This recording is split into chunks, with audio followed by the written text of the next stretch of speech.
전쟁의 기운은 늘 조용히 다가옵니다. 병력 대신 무기가 늘어나고 평화의 이름으로 새로운 체계가 배치됩니다. 하지만 전문가들은 경고합니다. 이것은 방어가 아니라 불길한 계산의 시작이라고 말입니다. 일본은 희생의 방패가 되고 중국은 이미 목표를 겨누고 있습니다. 그런데 이상하게도 바로 이 불길한 판 위에서 한 나라만은 다른 기회를 움켜쥐고 있었습니다. 그 나라의 이름은 이제 전 세계 군사 전문가들의 보고서마다 빠짐없이 등장하기 시작했습니다. 도대체 무슨 일이 벌어지고 있는 걸까요? 오늘의 사연 지금 시작합니다. 구독과 좋아요로 대한민국을 응원해주세요. 미국 대통령이 군 회의에 직접 개입했습니다. 중국 대비 준비 지시였죠. 일본은 거점화되는 중이었습니다. 오키나와엔 미군이, 요코스카엔 무기가 쌓였습니다. 주한미군 감축설도 돌았죠. 30년간 캐나다 공군에서 본 구도와는 달랐습니다. 뭔가 이상했습니다. 저는 자료를 파기 시작했죠.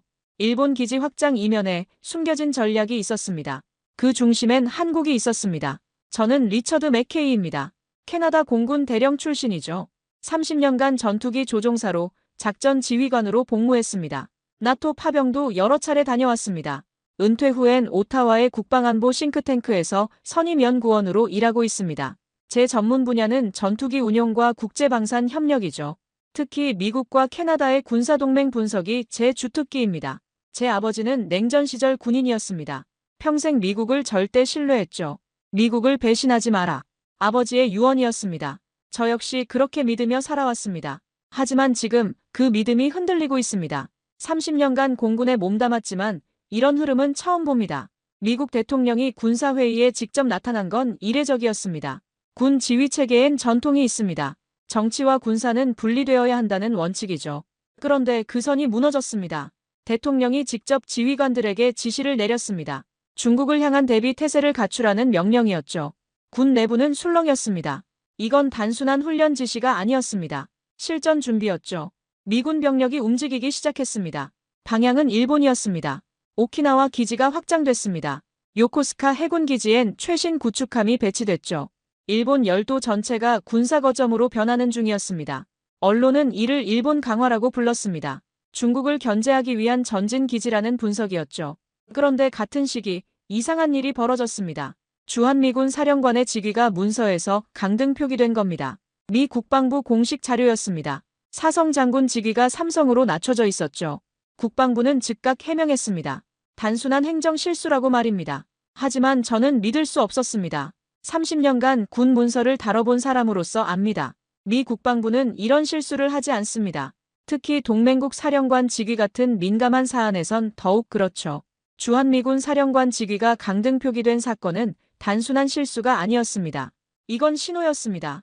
한국의 전략적 위상이 조정되고 있다는 신호 말입니다. 실제로 주한미군 감축설이 다시 고개를 들었습니다. 미국이 병력을 줄일 거란 관측이 나왔죠.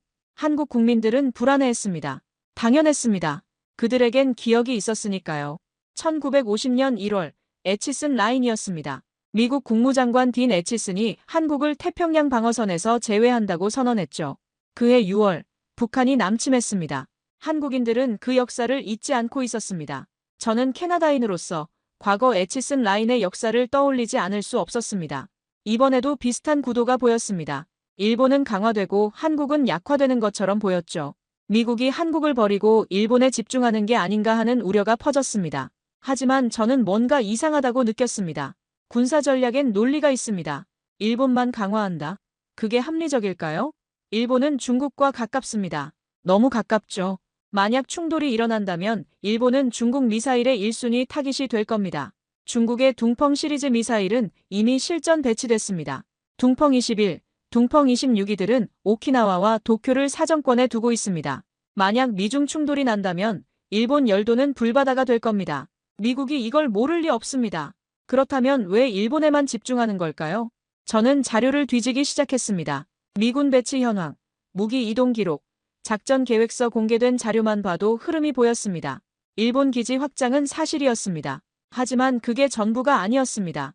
일본 뒤에 숨은 또 다른 움직임이 있었죠. 한국이었습니다.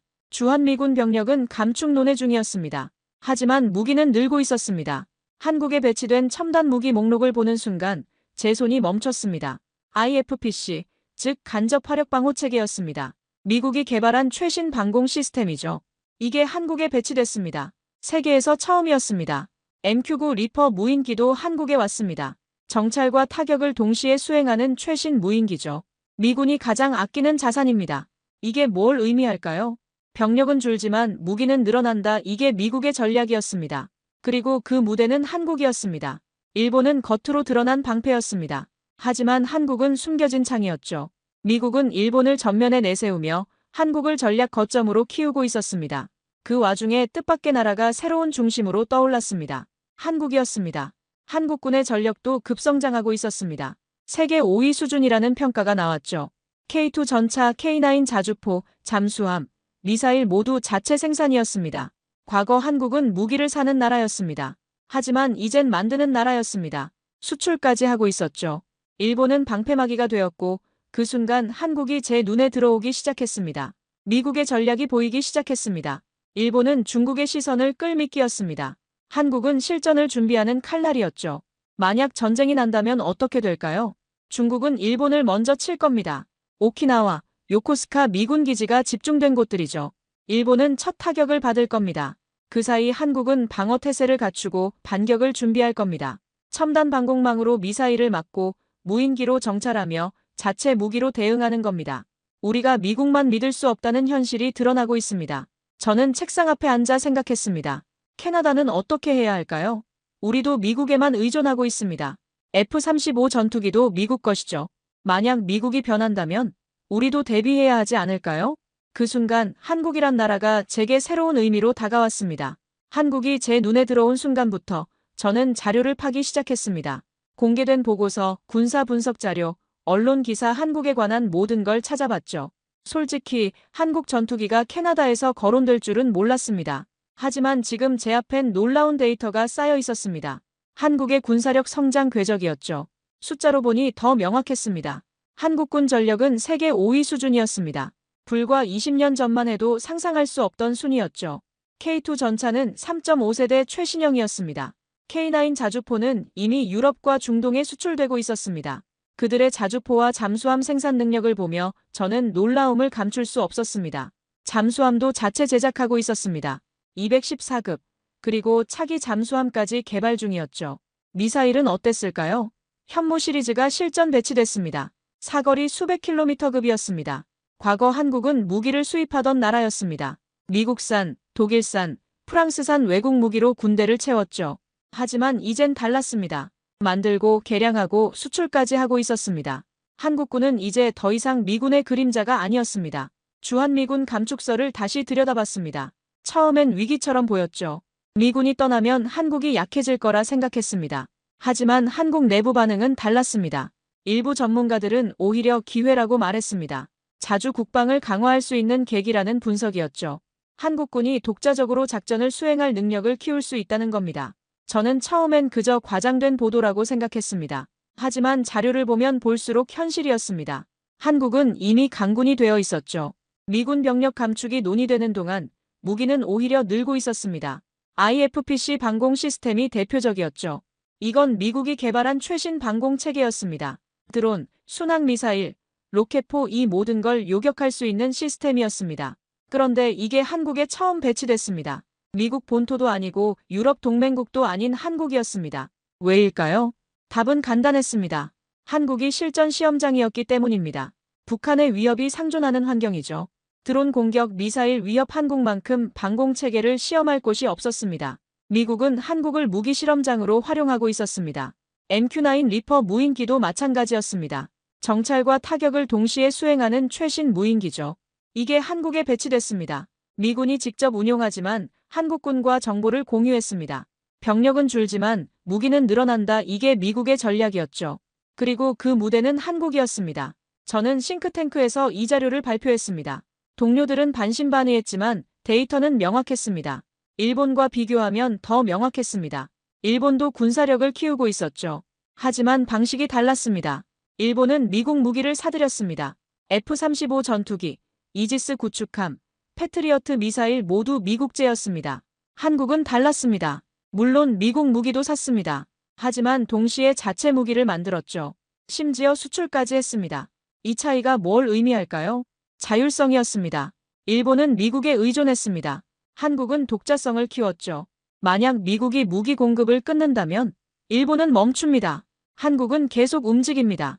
그러나 자료를 보면 볼수록 한국은 이미 강군이 되어 있었습니다. 저는 한국의 방산 수출 실적을 살펴봤습니다. 폴란드에 K2 전차와 K9 자주포를 수출했습니다. 계약 규모가 수십억 달러였죠. 호주에도 K9을 팔았습니다. 중동 국가들도 관심을 보였습니다. 이건 단순한 판매가 아니었습니다. 한국 무기가 세계 시장에서 인정받고 있다는 증거였죠. 그런데 왜 한국 무기가 팔릴까요? 가격이었습니다. 미국이나 유럽 무기보다 저렴했죠. 하지만 성능은 비슷했습니다. 가성비가 좋았던 겁니다. 그리고 또 하나 제약이 적었습니다. 미국 무기는 사용에 제약이 많습니다. 어디서 쓸 수 있고 누구를 칠 수 있는지 미국이 통제하죠. 하지만 한국 무기는 그런 제약이 덜했습니다. 중견 국가들에게 이건 매력적이었습니다. 저는 캐나다의 상황을 떠올렸습니다. 우리도 중견 국가입니다. 미국 무기에 의존하고 있죠. F-35 전투기가 대표적입니다. 하지만 F-35엔 문제가 많았습니다. 가격이 비쌌고 유지비도 엄청났습니다. 게다가 미국 통제를 받았죠. 소프트웨어 업데이트, 부품 공급 모든 게 미국 손안에 있었습니다. 캐나다 내부에선 불만이 커지고 있었습니다. 이게 정말 우리 전투기인가? 하는 의문이었죠. 그 와중에 한국이란 선택지가 떠올랐습니다. 처음엔 웃음이 나왔습니다. 한국 전투기요? 캐나다가 한국 전투기를 산다고요? 상상도 못했던 일이었죠. 하지만 자료를 보니 웃음이 멈췄습니다. KF-21이었습니다. 한국이 개발 중인 전투기였죠. 아직 완성되진 않았습니다. 하지만 시험 비행은 성공했습니다. 성능 데이터도 공개됐죠. 4.5세대 전투기였습니다. F-35 같은 5세대는 아니었습니다. 하지만 가격은 반값이었죠. 그리고 업그레이드 계획이 있었습니다. 내부 무장창, 스텔스 강화 5세대로 진화할 가능성이 있었습니다. 저는 캐나다 공군 출신으로서 의아했습니다. 한국이 정말 전투기를 만들 수 있을까? 항공우주 산업은 최첨단 분야입니다. 기술력이 필요하죠. 하지만 한국은 해냈습니다. 시험 비행 영상을 봤습니다. KF-21이 하늘을 날았습니다. 기동하고 선회하고 착륙했죠. 이건 모형이 아니었습니다. 실제 전투기였습니다. 한국의 항공우주 역사는 짧았습니다. 불과 수십 년이었죠. 하지만 성장 속도는 무시할 수 없었습니다. 저는 그 순간 깨달았습니다. 한국은 더 이상 추격자가 아니었습니다. 경쟁자가 되고 있었죠. 캐나다 내부에서도 한국에 대한 시선이 바뀌고 있었습니다. 군사 전문가들 사이에서 한국이 화제였습니다. KF-21을 검토해봐야 하지 않겠습니까? 가격 대비 성능이 괜찮다던데요. 미국에만 의존할 순 없지 않습니까? 이런 목소리가 나오기 시작했습니다. 불과 몇 년 전만 해도 상상도 못했던 대화였죠. 저는 회의실에서 나와 창밖을 바라봤습니다. 오타와의 겨울 하늘이 보였습니다. 차갑고 맑았죠. 한국이란 나라가 제게 새로운 의미로 다가오고 있었습니다. 단순히 6.25 전쟁 참전국이 아니었습니다. 새로운 파트너가 될 가능성이 보였죠. 하지만 아직 확신은 없었습니다. KF-21이 정말 캐나다에 맞는 선택일까요? 성능은 충분할까요? 신뢰할 수 있을까요? 의문은 많았습니다. 하지만 호기심도 컸습니다. 저는 더 깊이 파고들기로 했습니다. KF-21에 대해, 한국 방산에 대해, 그리고 한국이란 나라에 대해 더 알아보기로 했죠. KF-21에 대한 자료를 파헤치기 시작했습니다. 한국항공우주산업, 즉 KAI가 개발 중인 전투기였죠. 처음 이름을 들었을 땐 솔직히 의심스러웠습니다. KF-21이라니 솔직히 웃음이 났습니다. 한국이 전투기를 만든다? 30년간 캐나다 공군에서 F-18, F-35 같은 최첨단 전투기를 다뤄온 저로선 믿기 어려웠습니다. 전투기 개발은 항공우주산업의 정점입니다. 기술력, 자본, 시간 모든 게 필요하죠. 미국, 러시아, 유럽 정도만 할 수 있는 일이라 생각했습니다. 하지만 자료를 보는 순간 생각이 바뀌기 시작했습니다. KF-21은 2022년 첫 비행에 성공했습니다. 시험 비행 영상이 공개됐죠. 저는 그 영상을 여러 번 돌려봤습니다.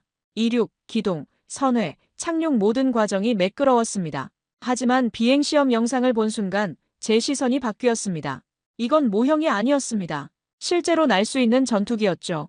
프로토타입이 아니라 양산 준비 단계였습니다. 공군 출신인 제 눈에도 비행 자세가 안정적이었습니다. 성능 데이터를 살펴봤습니다.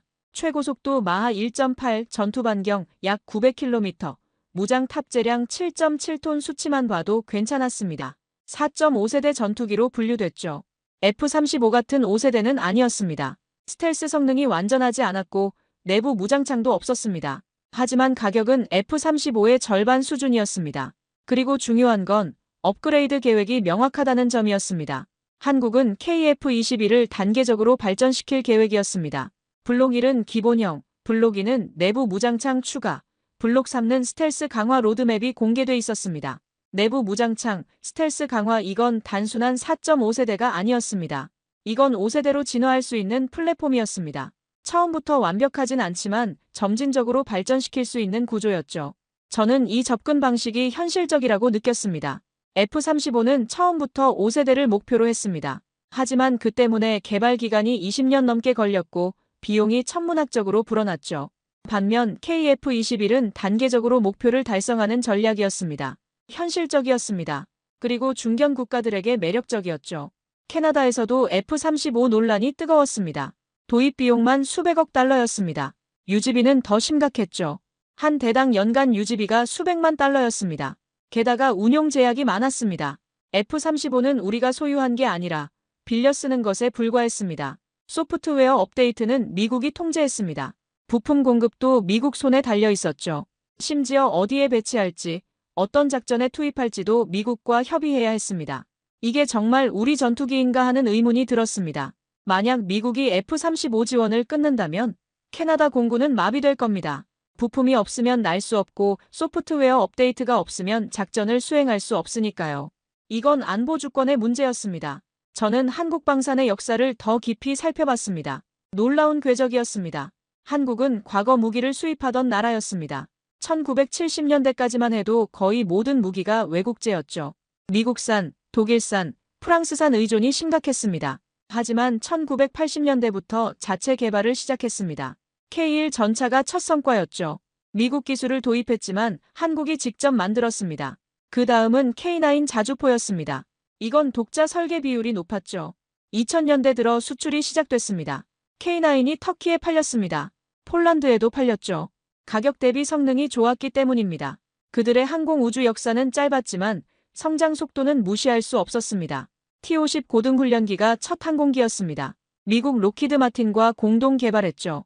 그리고 이걸 수출했습니다. 이라크, 필리핀, 태국 실적이 쌓였습니다. KF-21은 그 다음 단계였습니다. 이번엔 전투기였죠. 여전히 미국 기술 지원을 받았지만 주도권은 한국이 쥐었습니다. 설계도 한국이 했고 제작도 한국이 했습니다. K9 자주포가 성공했듯이 KF-21도 그 궤적을 따라갈 가능성이 보였습니다. 캐나다 공군 내부에서도 변화가 감지됐습니다. 회의실에서 KF-21이 언급되기 시작했죠. 처음엔 조심스러웠습니다. 공개적으로 F-35를 비판할 순 없었으니까요. 하지만 비공식 자리에선 달랐습니다. 동료들과 점심을 먹으며 이야기를 나눴습니다. F-35 비용에 대한 불만이 나왔고 대안에 대한 논의가 이어졌습니다. 우리 회의실 안에 한국을 고려해야 한다는 말이 처음 나온 순간을 잊지 못합니다. 정식 회의였습니다. 차기 전투기 운용 계획을 논의하는 자리였죠. 제가 자료를 준비했습니다. F-35 대안으로 검토 가능한 기종 목록이었습니다. 유럽산 전투기들이 줄을 이뤘습니다. 라팔, 타이푼, 그리펜 검증된 기종들이죠. 그리고 마지막에 KF-21을 넣었습니다. 발표가 끝나자 침묵이 흘렀습니다. 모두가 마지막 슬라이드를 바라봤죠. KF-21이라는 이름을 본 순간 분위기가 미묘해졌습니다. 한 명이 물었습니다. 한국 전투기를 진지하게 고려하느냐고 말입니다. 저는 데이터를 보여줬습니다. 성능, 가격, 로드맵 객관적 수치였죠. 또 다른 침묵이 왔습니다. 하지만 이번엔 달랐습니다. 거부가 아니라 고민이었습니다. 회의는 결론 없이 끝났습니다. 하지만 씨앗은 뿌려졌습니다. 한국이란 선택지가 캐나다 공군 내부에서 공식적으로 언급된 겁니다. 불과 몇 년 전만 해도 상상할 수 없던 일이었죠. 저는 가슴 깊이 깨달았습니다. 한국은 더 이상 추격자가 아니었습니다. 한국은 이제 경쟁자였습니다. 아니, 어쩌면 파트너가 될 수도 있었죠. 제 아버지는 미국만 믿으라고 하셨습니다. 하지만 시대는 바뀌고 있었습니다. 미국 중심 질서가 흔들리는 지금 새로운 선택지가 필요했습니다. 한국이 그 선택지가 될 수 있을까요?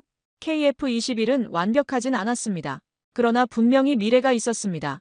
저는 사무실로 돌아와 창밖을 바라봤습니다. 눈이 내리고 있었죠. 하얀 눈이 오타와를 덮고 있었습니다. 고요했습니다. 한국이란 나라가 점점 더 또렷해지고 있었습니다. 처음엔 의심했습니다. 하지만 이젠 기대가 생겼죠. 과연 KF-21이 캐나다 하늘을 날 수 있을까요? 그건 아직 모릅니다. 하지만 가능성은 분명히 있었습니다. 그리고 그 가능성이 제 마음을 흔들고 있었습니다. KF-21에 대한 기대가 커질수록 의문도 함께 커졌습니다. 정말 한국 전투기를 믿을 수 있을까요? F-35를 대체할 만한 성능일까요? 저는 다시 F-35를 들여다보기 시작했습니다. 이번엔 비판적 시각으로 말이죠. 30년간 미국 무기체계를 신뢰해왔습니다. 캐나다 공군은 미국과 긴밀하게 협력했죠. F-18을 운용했고 F-35 도입을 추진했습니다. 당연한 선택이라 생각했습니다. 하지만 지금 보니 달랐습니다. F-35는 강력한 전투기였습니다. 5세대 스텔스 성능, 최신 레이더, 강력한 무장 기술적으론 최고였죠. 하지만 그게 전부가 아니었습니다. 운용 통제권이 문제였습니다. F-35를 사면 소유권은 우리에게 옵니다. 하지만 실제 통제권은 미국이 쥐고 있었죠. 소프트웨어가 핵심이었습니다. F-35의 모든 시스템은 소프트웨어로 작동합니다. 레이더, 무장, 통신 전부 소프트웨어 기반이죠. 그런데 이 소프트웨어는 미국이 관리했습니다. 업데이트는 미국이 제공했습니다. 새로운 무기를 추가하려면 미국 승인이 필요했죠. 심지어 고장 진단도 미국 시스템을 통해야 했습니다. 미국의 소프트웨어 없이는 F-35는 그저 껍데기였습니다. 부품 공급도 마찬가지였습니다. F-35 부품은 전 세계에서 생산됩니다. 하지만 공급망은 미국이 통제하죠. 부품이 필요하면 미국 시스템을 통해 주문해야 했습니다. 만약 미국이 공급을 끊는다면 캐나다 F-35는 땅에 묶일 겁니다. 터키가 그랬습니다. 터키는 F-35를 주문했었죠.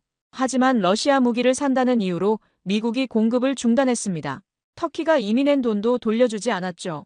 이게 동맹의 모습입니까? 저는 캐나다 공군 장교 시절 이런 종속감을 느껴본 적이 없었습니다. 과거엔 달랐습니다. F-18을 운용할 때는 자율성이 있었죠. 물론 미국제 전투기였지만 캐나다가 독자적으로 정비하고 운용할 수 있었습니다. 하지만 F-35는 달랐습니다. 모든 게 미국 시스템에 연결돼 있었죠. ALIS라는 통합 정비 시스템이 있었습니다. 이게 F-35의 모든 정보를 수집했습니다. 어디를 날았는지, 무슨 작전을 했는지, 어떤 무기를 썼는지 모든 데이터가 미국으로 갔습니다. 심지어 실시간으로 전송됐죠. 이게 정말 우리 전투기입니까? 가격도 문제였습니다. 도입 비용만 문제가 아니었죠. 유지비가 더 심각했습니다. F-35 한 대당 구매가는 약 1억 달러였습니다. 하지만 30년 운용 비용은 4억 달러가 넘었습니다. 구매가의 4배였죠. 왜 이렇게 비쌀까요? 부품이 비싸고 정비가 복잡하고 소프트웨어 업데이트 비용이 들어갔기 때문입니다. 모든 게 미국 통제 하에 있었으니까요. 캐나다 국방 예산은 한정돼 있었습니다. F-35에 돈을 쏟아붓다 보면 다른 분야가 부실해질 수밖에 없었죠. 이게 합리적입니까? 미국과 캐나다의 관계도 변하고 있었습니다. 과거엔 흔들림 없는 동맹이었죠. 하지만 최근 몇 년 사이 균열이 생겼습니다. 무역 분쟁이 있었습니다. 미국이 캐나다산 철강에 관세를 부과했죠. 외교 갈등도 있었습니다. 중국 문제를 두고 입장 차이가 컸습니다. 심지어 방위 협력도 흔들렸습니다. 미국이 캐나다 국방비 증액을 압박했죠. 나토 기준인 GDP 2%를 채우라는 요구였습니다. 동맹이 맞습니까? 아니면 종속입니까? 우리는 동맹이 아니라 종속국이었습니다. 그 말을 입 밖으로 내기까진 시간이 걸렸습니다. 하지만 마음속으론 이미 알고 있었죠. 캐나다는 미국의 파트너가 아니라 위성국에 가까웠습니다. 제 아버지는 미국을 절대 신뢰하셨습니다. 냉전 시절 군인이었던 아버지에겐 미국이 자유세계의 수호자였죠. 미국을 배신하지 마라. 그게 아버지의 유언이었습니다. 하지만 세상은 바뀌었습니다. 미국도 바뀌었죠. 일본 상황을 보면 더 명확했습니다. 일본은 미국의 가장 충실한 동맹국이었습니다. 2차 대전 이후 줄곧 미국 편이었죠. 미군 기지를 받아들였고 미국 무기를 샀습니다. 그런데 지금 일본은 어떻게 됐습니까? 일본 열도가 거대한 군사기지로 변하고 있었습니다. 오키나와엔 미군 병력이 증강됐고 요코스카엔 최신 군함이 배치됐죠. 일본 본토 곳곳에 미사일 방어 시스템이 설치됐습니다.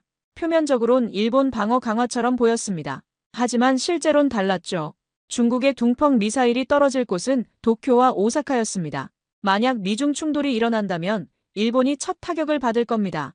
중국 입장에선 일본의 미군 기지가 1순위 목표니까요. 둥펑-21 대함 탄도미사일은 요코스카를 겨냥하고 있었습니다. 둥펑-26 중거리 탄도미사일은 오키나와를 사정권에 두고 있었죠. 일본은 중국 미사일의 사격장이 될 판이었습니다. 일본 국민들은 이걸 알고 있을까요? 미군 기지가 자신들을 지켜줄 거라 믿고 있을 겁니다. 하지만 실제론 정반대였죠. 미군 기지 때문에 타깃이 되는 겁니다. 일본이 전쟁터가 될 수 있다는 시나리오는 충격적이었습니다. 저는 지도를 펼쳐놓고 시뮬레이션을 해봤습니다. 미중 충돌 시나리오였죠. 1단계 중국이 둥펑 미사일로 일본 미군 기지를 타격합니다. 오키나와, 요코스카, 이와쿠니 주요 기지가 무력화되죠. 2단계 일본 본토가 혼란에 빠집니다. 민간인 피해가 발생하고 경제가 마비됩니다. 3단계 미국이 반격을 준비하는 동안 일본은 출혈을 감수해야 합니다. 일본은 방패였습니다. 미국을 보호하는 방패 말이죠. 그렇다면 한국은요? 한국도 미군 기지가 있었습니다. 하지만 일본과는 달랐죠. 한국은 자체 방공 체계를 구축하고 있었습니다. IFPC가 대표적이었습니다. 간접 화력 방호 체계였죠. 드론, 순항 미사일, 로켓포를 요격할 수 있는 시스템이었습니다. 이스라엘의 아이언돔과 비슷한 개념이었죠. 한국은 인명 피해를 최소화하려 했습니다. 방어에 집중한 겁니다. 일본처럼 공격기지가 되는 게 아니라 생존 가능한 거점이 되려 했죠. 만약 전쟁이 난다면 일본은 타격을 받고 한국은 살아남습니다. 이게 전략의 차이였습니다. 일본은 미국에 모든 걸 맡겼습니다. 한국은 자체 능력을 키웠죠. 캐나다는 어느 쪽입니까? 지금까진 일본 방식이었습니다. 미국에 의존하고 미국을 따랐죠. 하지만 그게 정답일까요? 저는 고민에 빠졌습니다. F-35냐, KF-21이냐의 문제가 아니었습니다. 미국 종속이냐, 자율성이냐의 문제였죠. F-35를 선택하면 성능은 보장됩니다. 하지만 통제권을 잃습니다. KF-21을 선택하면 성능은 떨어질 수 있지만 자율성을 얻습니다. 무엇이 더 중요합니까? 이제 문제는 분명했습니다. 우리가 미국의 그늘에 남을 것인가, 새로운 길을 찾을 것인가. 한국이란 선택지가 점점 더 현실적으로 다가오고 있었습니다. 처음엔 불가능해 보였지만 이젠 가능성이 보였습니다. 과연 캐나다가 한국을 선택할 수 있을까요? 그 물음이 머릿속을 떠나지 않았습니다. KF-21에 대한 의구심을 떨칠 수 없었습니다. 아무리 생각해도 4.5세대 전투기였죠. F-35 같은 5세대와 비교하면 한 단계 낮았습니다. 과연 이게 충분할까요? 저는 다시 KF-21 자료를 파헤쳤습니다. 이번엔 미래 계획에 집중했죠. 한국이 KF-21을 어떻게 발전시킬 계획인지 궁금했습니다. 그리고 놀라운 걸 발견했습니다. KF-21의 업그레이드 계획을 접한 순간 제 눈이 커졌습니다. 블록2 업그레이드 계획이 공개돼 있었습니다. 내부 무장창 추가였죠. 현재 KF-21은 무장을 외부에 달고 다닙니다. 이게 레이더 반사 면적을 늘려 스텔스 성능을 떨어뜨리죠. 하지만 블록2에선 내부 무장창이 생깁니다. 미사일을 기체 안에 넣는 겁니다. F-35처럼 말이죠. 그러면 레이더 반사 면적이 크게 줄어듭니다. 블록 3 계획은 더 야심찼습니다. 스텔스 코팅 강화, 통합 안테나 시스템, 전자전 능력 향상 5세대에 근접하는 성능이었습니다. 심지어 2인승 전자전 버전도 계획 중이었습니다. EA-18G 그라울러처럼 전자전 전문 기체로 만드는 겁니다. 적 레이더를 교란하고 통신을 방해하는 역할이죠. 내부 무장창과 스텔스 업그레이드 이건 분명히 미래를 준비하는 기체였습니다. KF-21은 완성품이 아니었습니다. 플랫폼이었죠. 계속 진화할 수 있는 구조였습니다. F-35는 처음부터 완벽을 추구했습니다. 그래서 개발 기간이 20년 넘게 걸렸고 비용이 천문학적으로 불어났죠. 반면 KF-21은 단계적 접근이었습니다. 일단 날 수 있는 전투기를 만들고 점진적으로 성능을 올리는 겁니다. 현실적이었습니다. 그리고 비용 효율적이었죠. 제가 주목한 건 한국의 실행력이었습니다. 한국은 계획만 세우는 게 아니었습니다. 실제로 실행했죠. K9 자주포가 그랬습니다. 처음 개발했을 땐 유럽제보다 성능이 떨어진다는 평가를 받았습니다. 하지만 한국은 계속 개량했습니다. K9-1, K9-2 버전을 업그레이드하며 성능을 높였죠. 지금은 세계 최고 수준입니다. 폴란드, 호주, 에스토니아 수출 실적이 증명합니다. K2 전차도 마찬가지였습니다. 초기엔 파워팩 문제로 논란이 있었죠.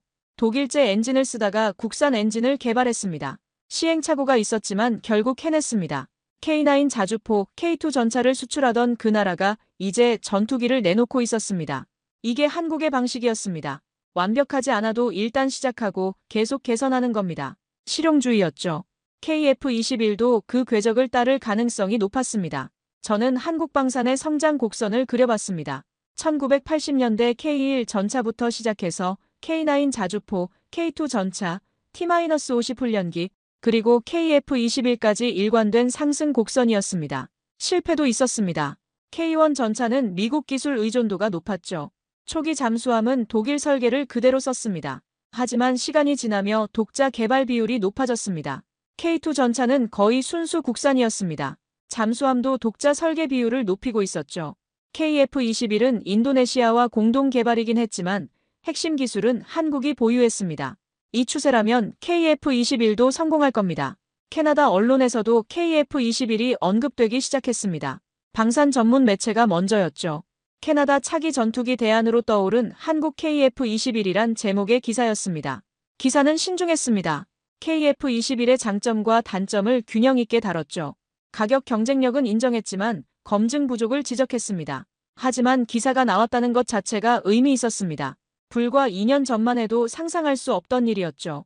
싱크탱크 동료들도 관심을 보이기 시작했습니다. 점심시간에 KF-21 이야기가 나왔습니다. 회의적인 의견도 있었지만 긍정적인 반응도 있었죠. 가장 큰 관심사는 가격이었습니다. F-35는 한 대당 약 1억 달러였습니다. KF-21은 절반 수준인 5천만 달러로 예상됐죠. 유지비까지 고려하면 차이는 더 벌어졌습니다. 캐나다가 88대를 도입한다면 F-35는 총 300억 달러 이상이 들 겁니다. KF-21이라면 150억 달러 정도로 가능했죠. 150억 달러 차이였습니다. 이 돈으로 뭘 할 수 있을까요? 해군 함정을 사거나 육군 장비를 현대화하거나 사이버 방어 체계를 구축할 수 있었습니다. 합리적 선택이 뭔지 명확했습니다. 운용 자율성도 큰 장점이었습니다. 한국은 기술 이전에 적극적이었습니다. K9 자주포를 폴란드에 팔 때 기술 이전을 약속했죠. 폴란드에서 직접 생산할 수 있게 해줬습니다. KF-21도 마찬가지일 가능성이 높았습니다.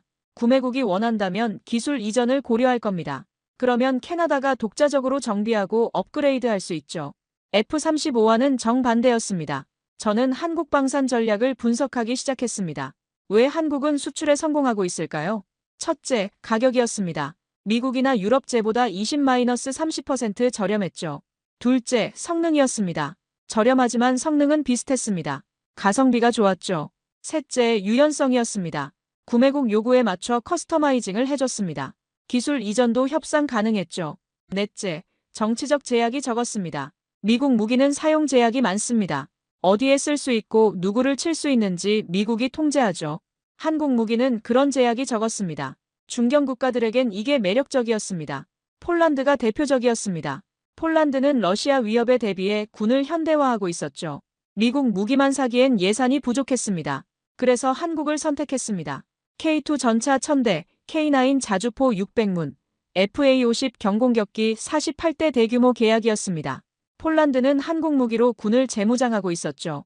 이건 단순한 거래가 아니었습니다. 전략적 파트너십이었습니다. 호주도 K9 자주포를 샀습니다. 노르웨이도 K9을 운용하고 있었죠. 에스토니아, 인도, 이집트 한국 무기 수입국이 늘고 있었습니다. 이 흐름 속에서 KF-21도 기회를 잡을 수 있었습니다. 가격은 절반이고 운용 자율성은 훨씬 높았습니다. 그리고 업그레이드 가능성도 있었죠. 합리적 선택이 뭔지 점점 명확해졌습니다. 하지만 여전히 장벽은 있었습니다. 미국의 반응이었죠. 캐나다가 KF-21을 선택한다면 미국은 어떻게 나올까요? 불쾌해할 겁니다. 압박할 수도 있죠. F-35 도입을 강요할 수도 있었습니다. 하지만 그게 전부입니까? 캐나다가 영원히 미국 눈치만 봐야 합니까? 저는 캐나다가 한국을 선택한다면 역사의 전환점이 될 거라고 생각했습니다. 지칠 국가가 한국 전투기를 선택한다는 건 상징적이었습니다. 미국 중심 질서에 균열이 생긴다는 신호였죠. 다른 중견 국가들도 주목할 겁니다. 캐나다도 한국을 선택했는데 우리도 가능하지 않을까? 하고 말입니다. 그러면 한국 방산은 더 성장할 겁니다. 그리고 미국 무기 독점 체제는 약화될 거죠. 이게 좋은 일입니까? 저는 그렇다고 생각했습니다. 독점은 부패를 낳습니다. 경쟁이 있어야 발전하죠. 한국 같은 대안이 있어야 미국도 긴장하고 가격을 낮추고 조건을 개선할 겁니다. 결국 모두에게 이익이었습니다. 저는 보고서를 작성하기 시작했습니다. 캐나다 국방부에 제출할 보고서였죠. 제목은 KF-21 캐나다 차기 전투기 대안으로서의 가능성이었습니다. 객관적으로 썼습니다. 장점과 단점을 모두 다뤘죠. 하지만 결론은 명확했습니다. 진지하게 검토할 가치가 있다는 겁니다. 보고서를 제출하기 전 저는 창밖을 바라봤습니다. 봄이 오고 있었습니다. 눈이 녹고 새싹이 돋기 시작했죠. 한국도 그랬습니다. 방산 강국으로 피어나고 있었죠. 그리고 캐나다는 그 변화를 목격하고 있었습니다. 과연 우리가 이 흐름에 동참할까요? 아직은 모릅니다. 하지만 가능성은 분명히 있었습니다. 보고서를 제출한 지 며칠 후 긴급회의 소집 통보를 받았습니다. 국방부 고위 관계자들이 참석하는 자리였죠. 주제는 동북아 안보 정세였습니다. 회의실 분위기는 무거웠습니다. 미중 긴장이 최고조에 달하고 있었습니다. 대만 해협에서 충돌 가능성이 제기됐죠. 만약 전쟁이 난다면 어떻게 될까요? 시뮬레이션 자료가 배포됐습니다. 미 국방부가 작성한 시나리오였죠. 저는 첫 페이지를 넘기는 순간 손이 멈췄습니다. 중국의 둥펑 미사일이 날아올 순간을 상상해 보십시오. 1단계 타격 목표가 명시돼 있었습니다. 일본이었습니다. 오키나와 카데나 공군기지, 요코스카 해군기지, 이와쿠니 해병대 기지 일본 내 주요 미군 기지 전부였죠.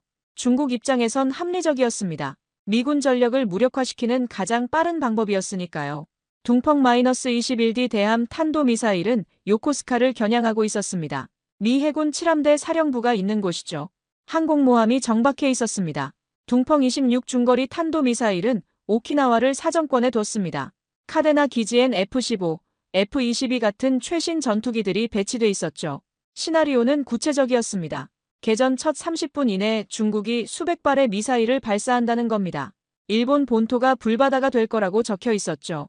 일본은 방패가 되었고 한국은 심장이 되었습니다. 같은 자료에 한국 부분도 있었습니다. 하지만 내용이 달랐죠. 한국에 대한 직접 타격 가능성은 낮게 평가됐습니다. 왜일까요? 한국은 미군 기지가 상대적으로 적었습니다. 그리고 북한 변수가 있었죠. 중국이 한국을 먼저 치면 북한이 어떻게 나올지 불확실했습니다. 북한은 중국 우방이지만 독자 행동을 할 수도 있었죠. 중국 입장에선 변수를 줄이는 게 중요했습니다. 그래서 한국은 2순위 목표였습니다. 일본을 먼저 치고 상황을 보며 한국을 결정하는 거죠. 하지만 한국은 가만히 있지 않았습니다. 자료엔 한국의 방공체계가 상세히 나와 있었습니다. IFPC, 패트리어트, 천공 다층 방어 시스템이었죠. 드론부터 탄도미사일까지 요격할 수 있는 구조였습니다. 이스라엘의 아이언돔과 비슷한 개념이었습니다. 이스라엘은 하마스 로켓을 90% 이상 요격했죠. 한국도 그 수준을 목표로 하고 있었습니다. 한국은 방공체계를 앞세워 살아남을 준비를 하고 있었습니다. 일본과의 대비가 극명했습니다. 일본은 공격 전력에 집중했습니다. F-35를 대량 도입했고 이지스함을 늘렸죠. 토마호크 순항미사일 도입도 추진했습니다. 적을 먼저 치겠다는 전략이었습니다. 하지만 방어는 취약했습니다. 패트리어트가 있긴 했지만 중국 미사일 물량을 막기엔 부족했죠. 이지스함의 SM-3도 한계가 있었습니다. 결정적으로 일본 국토는 미군 기지로 가득했습니다. 타격 목표가 너무 많았죠. 한국은 정반대였습니다. 방어에 집중했습니다. 인명피해를 최소화하는 게 우선이었죠. 미군 기지도 제한적이었습니다. 전쟁이 난다면 일본은 불바다 그러나 한국은 살아남습니다. 회의실이 술렁였습니다. 한 관계자가 물었습니다. 캐나다는 어느 쪽에 가까운가 하고 말입니다. 답은 명확했습니다. 일본 쪽이었죠. 캐나다도 미국 무기에 의존하고 있었습니다. 미군과 긴밀히 협력했죠. NORAD를 통해 북미 방공을 공동 운용했습니다. 만약 미국이 중국과 전쟁을 벌인다면 캐나다도 끌려들 가능성이 높았습니다. 나토 회원국이자 미국 동맹국이니까요. 그렇다면 캐나다는 안전할까요? 중국이 캐나다를 직접 칠 가능성은 낮았습니다. 거리가 너무 멀었죠. 하지만 간접 피해는 불가피했습니다. 경제 제재, 무역 중단, 사이버 공격 전쟁은 군사력만의 문제가 아니었습니다. 캐나다 경제는 타격을 받을 겁니다. 그리고 가장 큰 문제는 캐나다의 선택권이 없다는 점이었습니다. 미국이 전쟁을 결정하면 캐나다는 따라갈 수밖에 없었습니다. F-35를 운용하고 미군과 통합작전을 수행하는 이상 말이죠. 우리는 과연 어떤 길을 택해야 할까요? 미국? 아니면 새로운 선택? 저는 한국의 전략이 떠올랐습니다. 한국은 미군과 협력했지만 독자성도 키웠습니다. 자체 무기를 만들고 방어체계를 구축했죠. 미국에 100% 의존하지 않았습니다. 만약 미국이 한국을 버린다 해도 한국은 스스로 싸울 수 있었습니다. 자주 국방이었죠. 캐나다는 그럴 수 있을까요? 현재론 불가능했습니다. F-35 없이 캐나다 공군은 작동하지 않았습니다. 미국 부품, 미국 소프트웨어, 미국 정보 모든 게 미국에 달려 있었죠. 하지만 KF-21을 선택한다면 달라질 수 있었습니다. 완전한 독립은 아니더라도 선택지는 늘어날 겁니다. 미국만 의존하지 않아도 되죠. 한국이란 파트너가 생기는 겁니다. 회의가 끝난 후 저는 동료와 복도를 걸었습니다. 그가 조용히 물었습니다. 정말 한국을 선택할 수 있을까요? 저는 대답했습니다. 선택하지 않으면 우리는 계속 일본처럼 살게 될 겁니다. 그는 고개를 끄덕였습니다. 더 이상 말은 없었죠. 하지만 우리는 같은 생각을 하고 있었습니다. 이건 단순한 무기 구매가 아니라 국가 생존의 문제였습니다. 캐나다는 지금 갈림길에 서 있었습니다. 일본의 길을 계속 갈 것인가, 한국의 길을 참고할 것인가. F-35를 선택하면 일본과 같은 운명입니다. 미국에 종속되고 미국 전쟁에 끌려 들어가죠. KF-21을 선택하면 새로운 가능성이 열립니다. 완전한 자유는 아니더라도 더 많은 선택권을 갖게 되죠. 저는 결심했습니다. 다음 보고서는 더 강력하게 쓰기로 했습니다. KF-21이 단순한 대안이 아니라 캐나다 안보 전략의 전환점이 될 수 있다고 말이죠. 물론 반발이 있을 겁니다. 미국이 압박할 수도 있죠. 국내에서도 반대가 나올 겁니다. 하지만 누군가는 말해야 했습니다. 진실을 말이죠. 캐나다가 한국을 바라본다는 건 단순한 거래가 아니었습니다. 이건 미국 중심 질서에 대한 도전이었습니다. 중견국가가 스스로 길을 찾는 시도였죠. 만약 캐나다가 성공한다면 다른 나라들도 따라올 겁니다. 호주, 스페인, 폴란드 미국 무기에 부담을 느끼는 나라들 말입니다. 그러면 세계 방산 시장이 바뀔 겁니다. 미국 독점 체제가 무너지고 경쟁 체제가 자리 잡을 거죠. 그게 좋은 일입니까? 저는 그렇다고 믿었습니다. 독점은 오만을 낳습니다. F-35 가격이 계속 오르는 이유가 뭡니까? 대안이 없기 때문입니다. 경쟁자가 생기면 가격이 내려갈 겁니다. 한국이 그 경쟁자가 되고 있었습니다. 창밖을 보니 해가 지고 있었습니다. 오타와의 긴 하루가 끝나가고 있었죠. 한국이란 나라가 이제 제 안에서 희망으로 자리 잡았습니다. 처음엔 의심했고 그 다음엔 호기심이었고 이젠 확신이었죠. 이제 우리의 선택은 시험대 위에 올려졌습니다. 캐나다가 한국을 선택할까요? 아직은 모릅니다. 하지만 저는 최선을 다할 겁니다. 이 가능성을 현실로 만들기 위해서 말이죠. 일본처럼 희생양이 되지 않기 위해서, 한국처럼 살아남기 위해서 우리는 새로운 길을 찾아야 했습니다. 그 길 위에 KF-21이 있었습니다. 제 보고서는 캐나다 국방부 내부에서 조용히 회람됐죠. 공개적인 논의는 없었습니다. 하지만 분위기가 바뀌고 있었습니다. 그리고 어느 날 예상치 못한 일이 벌어졌습니다. 캐나다 언론에 KF-21이란 단어가 오르내린 순간 제 심장이 멎는 듯 했습니다.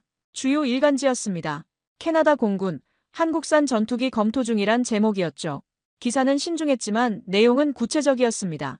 국방부 내부 소식통을 인용했습니다. KF-21이 F-35 대안으로 공식 검토 대상에 올랐다는 겁니다. 가격 경쟁력과 운용 자율성이 장점으로 거론됐죠. 불과 1년 전만 해도 상상할 수 없던 일이었습니다. 언론 보도 후 여론이 들끓었습니다. 찬반이 갈렸죠. 반대 측은 검증 부족을 지적했습니다. 한국 전투기가 캐나다 하늘을 지킬 수 있겠느냐는 회의였죠. F-35를 포기하면 미국과의 관계가 틀어진다는 우려도 나왔습니다. 하지만 찬성 측도 목소리를 냈습니다. F-35는 너무 비싸다. 운용 통제권을 미국이 쥐고 있는 게 문제다. 새로운 대안을 검토해야 한다는 주장이었죠. 캐나다 군사 전문가 그룹에서도 움직임이 있었습니다. 세미나가 열렸죠. 주제는 차기 전투기 선택과 캐나다 안보 전략이었습니다. 저도 발표자로 참여했습니다. 세미나장은 만석이었습니다. 국방부 관계자, 군 장성, 학자, 언론 다양한 사람들이 모였죠. 관심이 뜨거웠습니다. 제 발표는 데이터 중심이었습니다. KF-21의 성능, 가격, 업그레이드 계획, 한국 방산의 성장 궤적 객관적 수치로 설명했습니다. 언론 인터뷰 요청이 쏟아졌습니다. 저는 가격 경쟁력과 운용 자율성을 강조했죠. 88대 기준 150억 달러 절약 가능하다는 수치가 설득력을 가졌습니다. 그리고 핵심을 짚었습니다. 이건 단순한 가격의 문제가 아니었습니다. 주권의 문제였습니다. F-35를 선택하면 운용 통제권을 미국에 넘기는 겁니다. KF-21을 선택하면 더 많은 자율성을 확보할 수 있죠. 질의응답 시간이 길었습니다. 회의적 질문도 많았지만 관심 있는 반응도 많았습니다. 한퇴역 장군이 물었습니다. 미국이 반발하지 않겠느냐고 말이죠. 저는 답했습니다. 반발할 겁니다. 하지만 우리가 영원히 미국 눈치만 봐야 합니까? 캐나다는 주권 국가입니다. 우리에게 맞는 선택을 할 권리가 있습니다. 박수가 나왔습니다. 모두가 동의한 건 아니었지만 공감하는 사람들이 있었습니다. 세미나 후 복도에서 여러 사람과 대화를 나눴습니다. 한 국방부 관계자가 조용히 말했습니다. 내부적으로 KF-21 검토가 진지하게 진행되고 있습니다. 아직 공개할 순 없지만 가능성은 충분합니다. 희망적인 신호였습니다. 한국 방산의 글로벌 확장 소식도 들려왔습니다. 폴란드가 K2 전차 추가 주문을 확정했습니다. 1차 계약 이후 만족도가 높았던 겁니다. K9 자주포도 추가 주문이 들어왔죠. 동남아 국가들도 한국 무기에 관심을 보였습니다. 필리핀이 FA-50 경공격기를 추가 도입했고 말레이시아가 K9을 검토 중이었습니다. 중동에서도 움직임이 있었습니다. 사우디아라비아가 한국 방산과 협력을 논의했고 UAE도 관심을 표명했죠. 한국은 이제 무기를 사는 나라가 아니라 파는 나라였습니다. 이 흐름 속에서 KF-21도 주목받고 있었습니다. 아직 수출 계약은 없었지만 여러 나라가 관심을 보였죠. 인도네시아는 공동 개발 파트너였습니다. 이미 구매가 확정된 상태였죠. 폴란드도 관심을 표명했습니다. K2, K9에 이어 KF-21까지 도입하면 한국제로 군을 통일하는 겁니다. 말레이시아, 이라크, 페루 여러 나라 이름이 거론됐습니다. 아직 확정은 아니지만 가능성은 있었죠. 캐나다가 특별한 경우가 아님을 깨달았습니다. 세계 곳곳에서 한국을 주목하고 있었습니다. 저는 이 흐름이 자연스럽다고 생각했습니다. 미국 무기는 비쌌습니다. 유럽 무기도 마찬가지였죠. 중견 국가들은 예산 부담을 느꼈습니다. 그리고 정치적 제약도 싫어했죠. 한국 무기는 대안이었습니다. 가격은 저렴하고 성능은 괜찮고 제약은 적었습니다. 기술 이전도 가능했죠. 시장 원리였습니다. 수요가 있으니 공급이 늘어난 겁니다. 일본과의 대비는 여전히 극명했습니다. 일본도 방산 수출을 시도했습니다. 무기 수출 금지 원칙을 완화했죠. 하지만 성과는 미미했습니다. 왜일까요? 일본 무기는 비쌌습니다. 기술력은 있지만 실전 경험이 없었죠. 그리고 미국 기술 의존도가 높았습니다. 미국 승인 없이 수출할 수 없는 경우가 많았습니다. 한국은 달랐습니다. 가격 경쟁력이 있었고 수출 제약이 적었죠. 그리고 폴란드 같은 성공 사례가 쌓이며 신뢰도가 올라갔습니다. 일본은 전쟁터가 되었지만 한국은 승자가 되었습니다. 이건 군사적 의미만이 아니었습니다. 경제적, 전략적 의미가 컸죠. 일본은 미군 기지로 가득 찼습니다. 전쟁 나면 첫 타깃이 되는 구조였죠. 일본 경제는 불안했습니다. 한국은 방어 체계를 구축하며 생존 가능성을 높였습니다. 그리고 방산 수출로 경제적 이익도 얻었죠. 안보와 경제, 두 마리 토끼를 잡은 겁니다. 어느 쪽이 현명합니까? 답은 명확했습니다. 캐나다 내부에서도 분위기가 변했습니다. 처음엔 KF-21을 농담처럼 여겼습니다. 한국 전투기라니 하며 웃었죠. 하지만 이젠 달랐습니다. 진지한 논의가 시작됐습니다. 군사 전문지에 비교 분석 기사가 실렸고 싱크탱크에서 연구 보고서가 나왔습니다. KF-21이 우리 회의실에 정식 의제로 올라왔습니다. 그 순간을 잊지 못합니다. 국방부 고위급 회의였습니다. 차기 전투기 최종 후보 검토 안건이었죠. 발표자가 슬라이드를 넘겼습니다. F-35 라팔 타이푼, 그리펜 그리고 마지막에 KF-21이 있었습니다. 예전엔 상상할 수 없던 장면이었습니다. 한국 전투기가 캐나다 공군 회의 자료에 정식으로 포함된 겁니다. 발표는 객관적이었습니다. 각 기종의 장단점을 비교했죠. KF-21의 단점도 명확히 지적했습니다. 검증 부족, 5세대 미만 성능, 수출 실적 없음. 하지만 장점도 컸습니다. 가격 경쟁력, 업그레이드 가능성, 운용 자율성, 기술 이전 가능성. 회의실은 조용했습니다. 모두가 생각에 잠겼죠. 한 장성이 말했습니다. KF-21을 선택한다면 역사적 결정이 될 겁니다. 맞는 말이었습니다. 지칠 국가가 한국 전투기를 선택한다는 건 전례가 없는 일이었죠. 우리는 이제 미국만을 따를 수 없습니다. 한국이 길을 보여주고 있었습니다. 회의는 결론 없이 끝났습니다. 최종 결정은 정부 최고 위층에서 내릴 일이었죠. 하지만 씨앗은 단단히 뿌려졌습니다. KF-21이 진지한 옵션으로 자리 잡은 겁니다. 저는 회의실을 나오며 생각했습니다. 우리가 정말 새로운 역사를 쓸 수 있을까요? 아직은 모릅니다. 하지만 가능성은 그 어느 때보다 높았습니다. 밤늦게 사무실에서 창밖을 바라봤습니다. 오타와 야경이 보였죠. 평화로웠습니다. 하지만 세계는 변하고 있었습니다. 미국 중심 질서가 흔들리고 새로운 흐름이 생기고 있었죠. 한국은 그 흐름의 중심에 있었습니다. 그리고 캐나다는 그 흐름을 선택할지 고민하고 있었습니다. 이건 전투기 선택의 문제가 아니었습니다. 미래 선택의 문제였죠. 우리가 어떤 미래를 원하는가? 미국 종속인가, 자율성인가, 과거인가, 새로운 길인가? 답을 내릴 시간이 다가오고 있었습니다.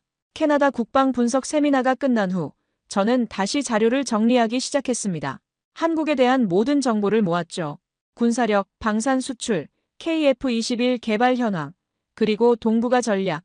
그 과정에서 저는 깨달았습니다. 이건 단순히 전투기 하나의 문제가 아니었습니다. 세계 질서가 바뀌고 있었죠. 세계는 한국을 배우려 하고 있습니다. 폴란드를 보십시오. K2 전차 1000대, K9 자주포 600문, FA-50 경공격기 48대 엄청난 규모였죠. 폴란드는 한국 무기로 군을 재편하고 있었습니다. 왜일까요? 러시아 위협 때문이었습니다. 폴란드는 빠르게 군을 현대화해야 했죠. 미국 무기는 비싸고 납기도 길었습니다. 유럽 무기도 마찬가지였죠. 한국은 달랐습니다. 가격도 합리적이고 납기도 빨랐습니다. 품질도 검증됐죠. 그래서 폴란드가 선택한 겁니다. 호주도 K9 자주포를 도입했습니다. 노르웨이, 에스토니아, 인도 한국 무기를 사는 나라가 계속 늘고 있었죠. 이건 우연이 아니었습니다. 필연이었습니다. 미국 중심 방산 질서가 한계에 부딪혔습니다. 너무 비싸고 통제가 심하고 정치적 제약이 많았죠. 중견 국가들은 대안을 찾고 있었습니다. 한국이 그 대안이 되고 있었습니다. KF-21도 마찬가지였습니다. 아직 수출 계약은 없지만 여러 나라가 관심을 보이고 있었죠. 캐나다만 고민하는 게 아니었습니다. 저는 더 큰 그림을 보기 시작했습니다. 한국의 성공 비결이 뭘까요? 저는 오랫동안 고민했습니다. 기술력? 물론 중요합니다. 하지만 기술만으론 설명이 안 됐습니다. 가격? 그것도 맞습니다. 하지만 싼 무기는 많죠. 중국이나 러시아 무기도 쌉니다. 한국의 진짜 강점은 따로 있었습니다. 자주 국방 의지였습니다. 한국은 미국 동맹국입니다. 하지만 미국에만 의존하지 않았죠. 스스로 무기를 만들고 기술을 개발하고 수출까지 했습니다. 북한 위협이 있었기에 가능했습니다. 생존이 걸린 문제였죠. 그래서 포기하지 않았습니다. 실패해도 다시 시도했고 결국 성공했습니다. 일본과의 대비가 명확했습니다. 일본도 기술력이 있습니다. 경제력도 한국보다 큽니다. 하지만 방산 수출 실적은 미미하죠. 왜일까요? 일본은 미국에 완전히 의존했습니다. 자체 무기 개발에 소극적이었죠. 헌법 제약도 있었지만 의지 문제가 더 컸습니다. 한국은 달랐습니다. 미국 동맹을 유지하면서도 독자성을 키웠죠. 이게 결과의 차이를 만들었습니다. 이제 캐나다가 배워야 할 나라는 미국이 아니라 한국입니다. 이 말을 처음 생각했을 땐 스스로도 놀랐습니다. 30년간 미국을 따르며 살아온 제가 이런 생각을 하다니 말이죠. 하지만 사실이었습니다. 미국은 여전히 강대국입니다. 군사력도 최강이죠. 하지만 미국 방식이 모든 나라에 맞는 건 아닙니다. 캐나다는 중견 국가입니다. 미국처럼 세계 경찰 역할을 할 수도 없고 할 필요도 없죠. 우리에게 필요한 건 적정한 방위력과 독립성입니다. 한국 모델이 더 현실적이었습니다. 저는 캐나다 젊은 군인들을 생각했습니다. 그들은 F-35를 타고 싶어 합니다. 최신 무기니까요. 하지만 F-35를 타면 뭐가 달라질까요? 조종은 미국 소프트웨어에 의존합니다. 정비는 미국 부품에 의존하죠. 작전은 미국과 협의해야 합니다. 이게 정말 우리 전투기입니까? KF-21을 선택한다면 달라질 겁니다. 성능은 조금 떨어질지 몰라도 우리가 직접 통제할 수 있죠. 정비도 업그레이드도 운용도 우리 손으로 할 수 있습니다. 어느 쪽이 진짜 군인의 자부심을 지켜줄까요? 한국군을 보면 답이 나옵니다. 그들은 자국산 무기를 쓰며 자부심을 느낍니다. K2를 타고 K9을 쏘고 언젠가 KF-21을 날 겁니다. 우리가 만든 무기로 우리를 지킨다. 이게 진짜 자주 국방 아닙니까? 세계는 한국을 배우려 하고 있습니다. 그건 단순한 무기가 아니라 의지의 증거였습니다. 저는 최종 보고서를 마무리했습니다. 제목은 한국 방산 모델과 캐나다의 선택이었습니다. KF-21만 다룬 게 아니었죠. 한국의 자주 국방 전략 전체를 분석했습니다. 결론은 이랬습니다. 캐나다는 기로에 서 있습니다. 미국 종속을 계속할 것인가, 새로운 독립성을 추구할 것인가. KF-21 선택은 단순한 무기 구매가 아닙니다. 캐나다가 어떤 나라가 되고 싶은지에 대한 선택입니다. 보고서를 제출하기 전 저는 오래 생각했습니다. 제 아버지는 미국을 절대 신뢰하셨습니다. 미국을 배신하지 마라. 그게 유언이었죠. 하지만 이건 배신이 아닙니다. 독립입니다. 미국은 여전히 동맹입니다. 하지만 우리에겐 선택권이 있어야 합니다. 한국이 그 선택지를 만들어줬죠. 저는 캐나다인으로서 한국에 깊은 존경을 보냅니다. 한국은 전쟁의 폐허에서 시작했습니다. 가난했고 약했습니다. 하지만 포기하지 않았죠. 군을 키웠고 산업을 일으켰고 기술을 개발했습니다. 이제는 무기를 수출하는 나라가 됐죠. 이건 경제 성장만의 이야기가 아닙니다. 의지의 이야기입니다. 우리 스스로 살아남겠다. 한국인들의 이 의지가 오늘의 한국을 만들었습니다. KF-21도 그 의지의 결과물입니다. 한국인들이 직접 만든 겁니다. 그리고 계속 발전시킬 겁니다. 이게 진짜 힘 아닙니까? 우리가 한국을 선택한다면 미래를 선택하는 것입니다. 미국 중심 질서는 영원하지 않습니다. 이미 균열이 보이고 있죠. 캐나다는 새로운 시대를 준비해야 합니다. 한국과의 파트너십이 그 시작이 될 수 있습니다. F-35가 아닌 KF-21을, 종속이 아닌 협력을, 과거가 아닌 미래를 선택하는 겁니다. 쉬운 결정은 아닐 겁니다. 미국이 압박할 거고 국내에서도 반발이 나올 겁니다. 하지만 용기 있는 결정이 필요합니다. 캐나다는 주권 국가입니다. 우리 안보는 우리가 결정해야 합니다. 미국 눈치만 보며 살 순 없습니다. 한국이 그 길을 보여줬습니다. 이제 우리 차례입니다. 저는 이제 인정합니다. 한국은 미래의 강국입니다. 30년간 공군에 몸담으며 많은 나라를 봤습니다. 하지만 한국 같은 나라는 처음입니다. 빠른 성장도 놀랍지만 더 놀라운 건 의지입니다. 포기하지 않는 힘이죠. KF-21은 그 의지의 상징입니다. 완벽하진 않아도 계속 발전할 겁니다. 한국이 그래왔으니까요. 그리고 세계는 한국을 주목하고 있습니다. 폴란드가 그랬고 다른 나라들도 그럴 겁니다. 캐나다도 그 흐름에 설지 모릅니다. 역사는 기록될 겁니다. 2025년 서방 국가들이 한국 무기를 선택하기 시작했다. 이게 새로운 시대의 시작입니다. 미국 독점이 끝나고 경쟁 시대가 열리는 겁니다. 중견 국가들이 목소리를 내는 시대죠. 한국이 그 문을 열었습니다. 그리고 저는 캐나다인으로서 그 문을 함께 열고 싶습니다. 우리의 미래를 위해서 말입니다. 오늘 사연에 대한 여러분의 생각을 댓글로 남겨주세요. 감동문클에서는 여러분의 소중한 마음을 모아 사연 주인공들에게 전해드리고 있습니다. 여러분 주변에 감동적이거나 재미있는 실제 사연들을 제보받고 있으니 언제든 저희 공식 메일로 제보해주세요. 오늘 들려드린 사연에 공감하셨다면 구독과 좋아요 눌러주시고 주변 분들과도 공유해주세요. 여러분의 작은 관심과 응원이 영상 제작에 큰 힘이 됩니다. 오늘도 여러분의 하루의 작은 즐거움이라도 되었기를 바라며 지금까지 감동문클이었습니다. 끝까지 시청해주셔서 감사합니다. 다음에 더 감동적인 사연으로 찾아뵙겠습니다.